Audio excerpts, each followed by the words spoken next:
Hi friends, నేను మీ MPR. 2024 సార్వత్రిక ఎన్నికలు జరిగిన తర్వాత జూన్ 4వ తేదీన కౌంటింగ్ అయిపోయిన తర్వాత జగన్మోహన్ రెడ్డి ప్రెస్ మీట్లో మాట్లాడుతూ ఈ రాష్ట్రంలోని అక్కా చెల్లెమ్మల ఓట్లన్నీ ఏమైనాయో, మరి అవ్వాతాతల ఓట్లన్నీ ఏమైనాయో అంటూ ఆయన చాలా బాధతో మాట్లాడారు. ఆ తర్వాత చాలామంది నాయకులు కావచ్చు, పెద్ద పెద్ద సంస్థలు కావచ్చు, ఓట్ ఫర్ డెమోక్రసీ వాళ్ళు కూడా ఇక్కడ ఈవీఎం ట్యాంపరింగ్ జరిగింది అని చెప్పేసి చాలామంది అనుమానాలు వ్యక్తం చేశారు.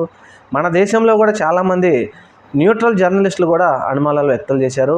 అయితే కొంతమంది దీనిని ఉపయోగించుకుంటూ ఒంగోలు మాజీ ఎమ్మెల్యే బాలినేని శ్రీనివాసరెడ్డి గారు సుప్రీంకోర్టు ఇచ్చిన కొత్త ఆదేశాల మేరకు ఆయన వెళ్ళి కొంత డబ్బు చెల్లించి మళ్ళీ కొన్ని పోలింగ్ బూతులను రీకౌంటింగ్ చేయాలని చెప్పేసి ఆయన డబ్బులు కట్టడంతో రీకౌంటింగ్కు ఆదేశాలు ఇచ్చారు. అయితే ఇక్కడ ఈసీ ఒక మెలిక పెట్టింది.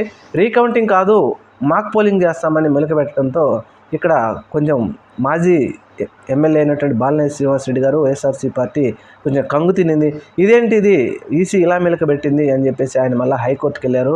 అయితే ఇక్కడ ఈసీ మెలక పెట్టడంతో సుప్రీంకోర్టుకి వెళ్తున్న తర్వాత సుప్రీంకోర్టు కూడా మాక్ పోలింగే చేయండి అని చెప్తే ఇంకా దేశంలో సుప్రీంకోర్టు వాళ్ళు ఇచ్చిన తీర్పులకు వేటికి వాల్యూ ఉండదు. అలా కాకుండా సుప్రీంకోర్టు ఇచ్చిన తీర్పు అనుగుణంగా మీరు ఎన్నిటికైతే డబ్బులు కట్టించుకున్నారో ఆ ఈవీఎంలన్నీ వీవీప్యాట్లు లెక్కపెట్టి చూపించండి అని చెప్పి తీర్పిస్తే కనుక సుప్రీంకోర్టు తీర్పుల మీద ఆధారపడి ఉంటుంది. అలా కాకుండా ఏదైతే ఇప్పుడు ఎలక్షన్ కమిషన్ సుప్రీంకోర్టు తీర్పును కూడా తోసిపుచ్చి మేము మాక్ పోలింగ్ మాత్రమే చేస్తాం అనుకునే దానికి అనుగుణంగా కనుక తీర్పు వస్తే ఇంకా ఈ దేశంలో ఈవీఎం ట్యాంపరింగ్ పక్కా 2024 సార్వత్రిక ఎన్నికల్లో జరిగిందని చెప్పేసి నమ్ముతారు జనాలు. ప్లస్ సంస్థల మీద కూడా నమ్మకాలు పోతాయి.